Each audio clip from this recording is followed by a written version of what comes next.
How's everyone doing? So I had some technical difficulties here. Facebook seems to have changed their process for doing these videos, so apologies for the delay here. But hey, it's a crazy time, so crazy things happen. I hope all of you are doing well. I know this is a really hard time to be in a business with cash flow, in a lot of cases, going to zero, having to lay off workers. We've really never seen anything like this. This is my third recession that I've been in business. The first one was when the tech bubble burst, and we had a huge bear market when that happened, which actually lasted for a very long time, one of the longer ones that we've been through. And of course, the Great Recession, 08, 09, which was really unprecedented times at that time. We saw a lot of the big banks go out of business. And I remember, really, really clearly just how bad that was. And now we have, of course, the whole coronavirus crisis, which is just a whole different thing, where we got the entire world pretty much shut down simultaneously here. We've never seen anything like this. And in fact, from a market perspective, it's the fastest decline we've ever seen in history. We've never seen the market go down 30% that quickly before. And I feel like at this point, I'm a veteran. I've seen some things, but man, in life, you're always learning, and we've really had to manage around a really quick, swift decline here, and learning new things every single day. So, with our business, we've literally been on the phones probably 13 hours a day. So it's definitely a learning as we go type of thing. But as the old saying goes, with history, it doesn't exactly repeat. It certainly does rhyme. And I have to say, a lot of the emotional a lot of the feelings and emotion around this market decline and this recession that we're presumably going to go into. I don't think it's confirmed yet, but it looks like we're probably going to go into a recession here. We don't know how deep that's going to be, but there's certain aspects of this that feel very, very much like Groundhog Day. Like, I've seen this movie before, and many of you can probably attest to that too, that have gone through some recessions and things like that. So I thought I have a lot of questions here, and I'll get to those, but Sean asked me to give you just my thoughts on the economy, the markets, and a lot of you probably are saving and investing and things like that. So I thought I'd just give you my bird's eye view here, where I think things are right now, what we're doing with our client base. Why don't we talk a little bit about the economy first?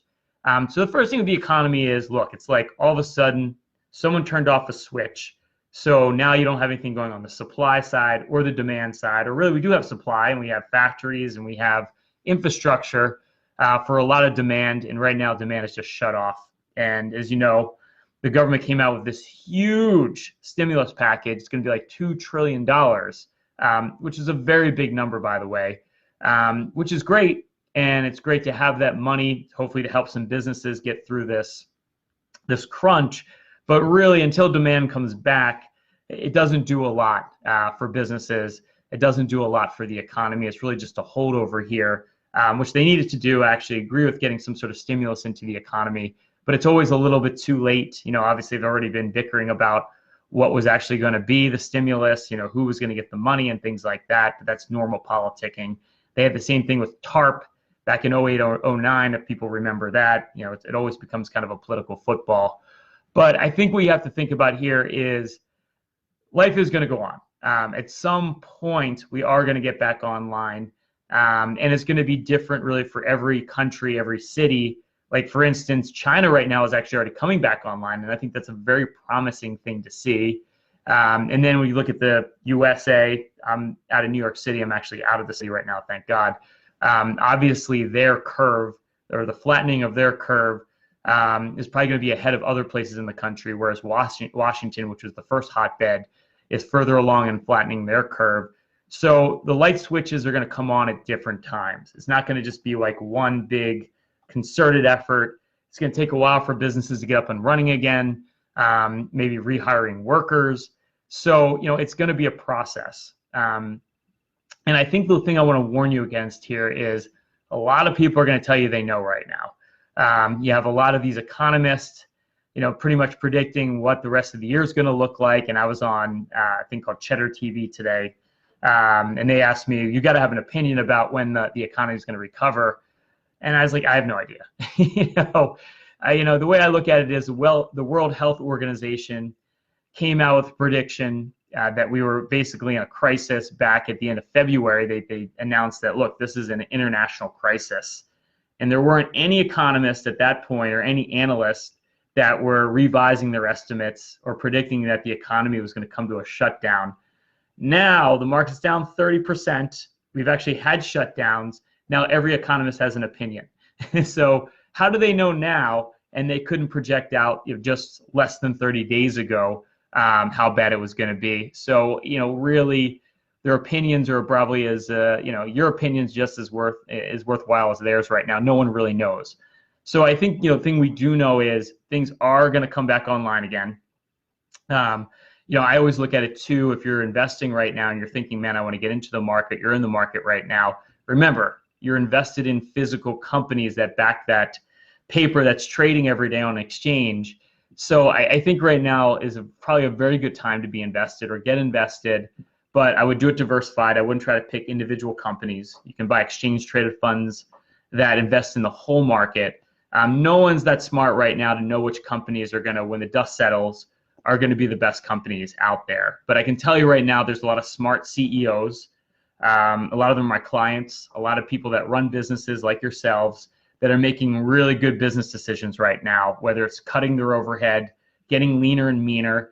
And a lot of companies are going to go out of business. And a lot of these smart companies that are well capitalized are going to take advantage of that. And they're going to be buying some of these companies as they're falling apart, or as they essentially do go bankrupt, they're going to take their market share. So there's going to be a lot of winners when this thing's over. And instead of trying to be smart enough to figure out which are the winners are going to be, I call that a fool's earn. You don't know, but if you own like indexes or exchange traded funds that own the whole market, the companies that are going to do really well, they're going to rise to the top of those indexes because they're capitalization weighted. So just by owning the market here, you're essentially going to have the winners when this thing all plays out. There's an old saying by Warren Buffett, this is a low IQ business, not a high IQ business. So trying to be really smart here isn't the strategy that's probably going to win. I think it's the one that's a little bit more big picture. Getting diversified here is probably a good move. And just, if you're going to get money invested here, and this is a very blanketed advice, so I'd work with a professional, is I would just slowly work the money in to say, come up with a strategy for how that money is going to get deployed over the market if you have cash and are looking to get in, because we could have some more downturn here. We've had 2 big up days, which is great, but it's going to be very volatile here. And we say bottoms are a process. And there's going to be a lot of different news coming out, a lot of unexpected things over the next couple of weeks. So I don't know where the bottom is. This might be the bottom, but no one really knows. But I can tell you, if you're buying in here, you look back 24 months plus from now, you're going to be like, man, that was a great opportunity. The one thing I've learned from bear markets is the best opportunity to make money is during these markets, not when the market's up.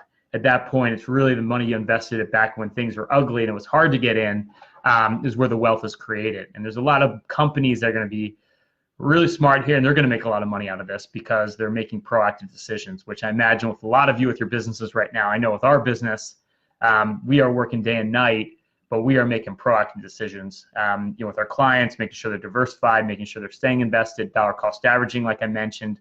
But we're also in attack mode right now. We're looking to really market right now because we know we have a very good strategy. We know people need advice now. So we're going to look to spend, even though with the market down, my revenue is going to come down significantly like everybody else, but I'm going to bite the bullet. I'm going to still spend more money on marketing right now because these opportunities don't come around very often. So you really need to take advantage of these opportunities when they come. I can't stress that enough. Whether it's with your business, whether it's getting invested for your savings for retirement, these are the times that you can really capitalize on if you're smart, you're unemotional, and you have a strategy. Without a strategy, it's just gambling. You might as well go, what we say here, down to Atlantic City and bet it on red. But with a strategy right now, just like in your business, with any sort of investing you're doing, my thoughts are eventually we're going to look back on this and make, man, that was a tremendous opportunity if I was smart enough to keep my eyes open and realize that right now is when wealth is created. So that's kind of my 2 cents on the economy and the market right now. And, from there, we can go into some questions. So I'm going to bring up the Facebook questions here on my phone. I'm getting so good at doing these video calls. I don't know about everybody else, but all of a sudden I'm like a ninja when it comes to Zoom. Facebook Live, they gotta work on that. This is not as easy to use, but I digress. So why don't we go to the questions here? The first question comes in from Michael Pliley. I hope I am pronouncing your name correctly. They asked, hi Sean, what are the steps you established company culture? I'm creating a culture for my employees so I can increase retention, which is a strong issue. And the idea I had was a monthly luncheon. Would that be more of an employee retention or a company culture idea? I like that idea, and I think that's both. I think retention and culture go hand in hand. I can tell you right now, my advisors are talking to people 13 hours a day, and we're all remote. So one thing we're implementing right now is we're doing a Zoom check-in twice a day, one at 9 o'clock in the morning and one after the market close at 4:10. And I can't tell you, for those of you who have employees and you're trying to retain your employees, man, that's so valuable. And we do a check-in. I let everyone talk, let them know how their day went, what they're doing. And I can't tell you how much the camaraderie within our little business has just like completely gelled. And there's really just like there's a real culture there because of that. And when people have culture and they feel that they're part of something bigger, your retention rate does go up, and even money financially, you can hold people in. Maybe you don't even pay the best, in your industry. A lot of times people stay just because of the culture. In my experience, that's such a critical part of it. So retention and culture go hand in hand. And right now, if you have a team, man, do check-ins, come up with something, because you can, again, opportunity is created in these situations. You can actually make your culture better than ever right now, because it's when you're in these situations where you have to navigate through a lot of stressful situations and you're on point, you're leading your team, like that's gold. And I think a lot of leading is just listening, like let them espouse how they feel right now. They don't care how you feel. Well, they do maybe, but it's not your time to vent, it's their time to vent. And then just have your strategy, always have your strategy. I can't stress that enough. Every day we see where the market is, we look at what our portfolios are doing, and we have a strategy we're implementing with talking to clients and just making sure we're on top of things. So I just want to amplify that. I've said it a lot already, but proactive, just think proactive right now. What can you be doing proactive, and, be able to articulate that into a very simple strategy. So love what you're doing there, Michael Pliley. Once we're able to convene again, a monthly luncheon is a beautiful idea. I think you should definitely do it. All right, the next submitter comes in from Jason Antonino, which I've heard from many times in the past. He asks, do you think the coronavirus will have a negative impact on real estate, such as housing prices or rents, or will housing be relatively unaffected? No, I think housing is going to be adversely affected here, absolutely. And you got to remember, illiquid things like real estate, the pricing on that stuff is going to take longer to go down. Now, the nice thing about the stock market is you get immediate feedback. It's a liquid market. The market right now is coming down big, and you might not see your real estate come down as much. It's just because the real estate's not being priced. The stock market, you're getting instant feedback, which brings me to another point here, not to go off on a tangent, but the other thing is, as you're getting invested here, if you are getting invested, is the market is going to bottom before the news gets better. So anyone sitting here thinking like, oh, well, I'm going to wait until the number of coronavirus cases come down, then I'm going to get invested, it's going to be too late. Once the news is better, the market's already had its rebound. So, markets right now are discounting information way quicker than you and I are. So don't wait for the news to get better, because if you look at like the Great Recession, for instance, the market bottomed in March of that year. It took 5 more months for the economy to bottom. So the market was 5 months ahead of the end of the recession. So the same thing here. Now, going back to where that ties into real estate, is the real estate market's going to be in a lot more pain over a longer period of time, because it's more illiquid, because no one's buying anything right now. You can't even leave your house. Guaranteed with all the layoffs, rents are going to come down. They're going to get renegotiated. So if rents come down and the cash flow on your properties are less attractive, well, that's going to, by nature, bring prices down. And I can tell you in New York City specifically, where the market's already been bad for 24 months, this is just going to make it worse. Not to sound negative, but point is, I think those prices are going to come down significantly. And I think the real estate market, which has really outpaced wages over the last decade, it has a little bit of pain to go through right now because people couldn't afford real estate even when things were good. Now imagine with unemployment it's going to soar right now. And I think when things come back, it's not going to go right back to where it was. I think all that stuff is going to be in trouble for a little while here. So just keep that in mind as you're going forward. Sorry to be a buzzkill. Second question here from Jason is, I recently liquidated all my son's stock and bond holdings in his custodial account into cash. He will need the funds in about 16 months from now when he starts community college. What's the best investment vehicle going forward? Would a high interest savings account be the best?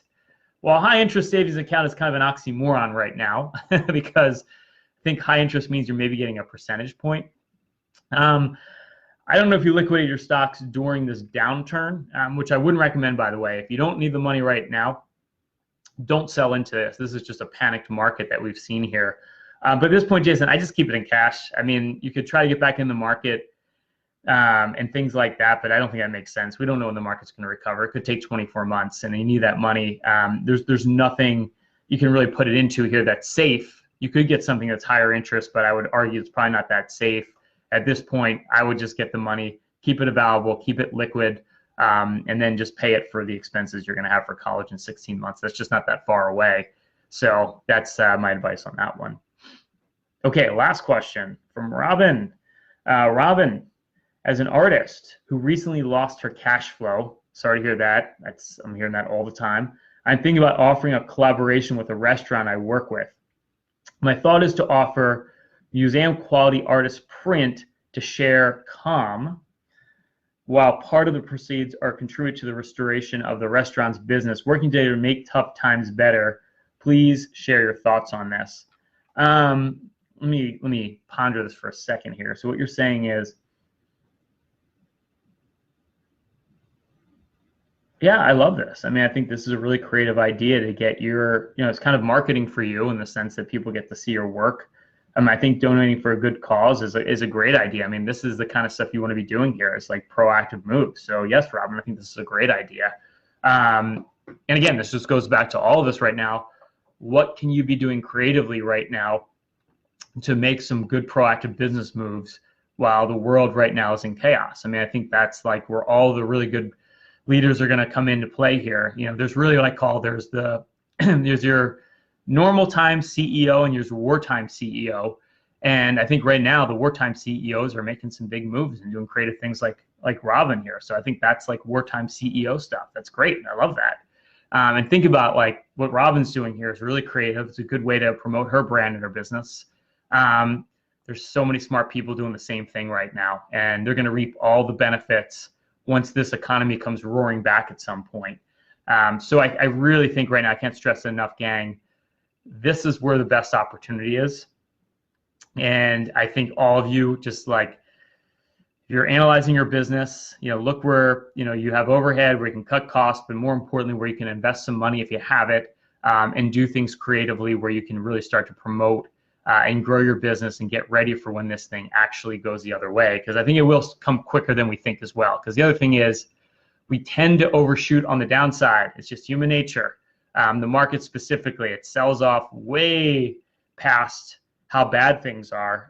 And then because we're such resourceful people, you're betting on human nature, especially here in the US. I have to say, resourcefulness is that's our DNA. I just think there's so many people making really good decisions right now. And I think a lot of those people are you probably out there watching this right now and thinking and strategizing about what you can do right now. And that's just going to pay huge dividends. Just like during the Great Recession, so many great innovations and things came out of that. And there's so many companies that made their fortune when things were bad. So I just urge all of you, think about the same things you can do for your business, just like I'm doing for mine. And again, I do think this too shall pass, whether it's 2 quarters, 3 quarters, 4 quarters, who knows? But I think sooner than later makes a lot of sense. And I think when you're thinking about making decisions, whether it's investing in your business, savings, getting into the market, you got to start thinking, across the valley, what's it going to look like on the other side? And the other side is, in my opinion, is things are going to pick up steam very, very quickly. And a lot of companies right now that are valued very cheaply are going to be valued a lot higher later. So, right now when things are on sale, it's the old saying in our business, the straw hats in the wintertime. This is where the opportunity is. So hopefully that's helpful. I appreciate you guys giving me the time to speak. And if you have any questions, you can just put it into the invite section. I'll get back to them probably like later today for you. If you want to get a little bit more granular on things, I know I gave you a lot of broad strokes today. But I really like being in this group. I like being around other business owners, entrepreneurs, people that are really moving the economy forward, because it's us that really move the economy. 85% of people in America are employed by a small business. So really it's us. We're the backbone of this country, and it's the good decisions we make. We can't rely on politicians and things like that that are going to keep this economic engine running. And I'm very confident that we're all going to do that. And I think it's a beautiful thing. So just like we're on this call right now, moving forward, making things happen, that's the way we roll. So, all right, I'm going to leave on that high note. I'm going to try to do this every 4 weeks. I'll keep you guys posted. We're going to do some firm videos as well. If you really want to think about the economy, the market, and things like that, I'll put that invite up here in the accelerator group as well. So we're going to do another one of those video chats, which I put one up that we did before within my firm. So I'm going to be doing a lot of videos and things like that with our thoughts, what we're thinking here, what kind of strategies you should be deploying. So you can check those out as well. Everyone have a good day, and we will talk very, very soon. Thank you.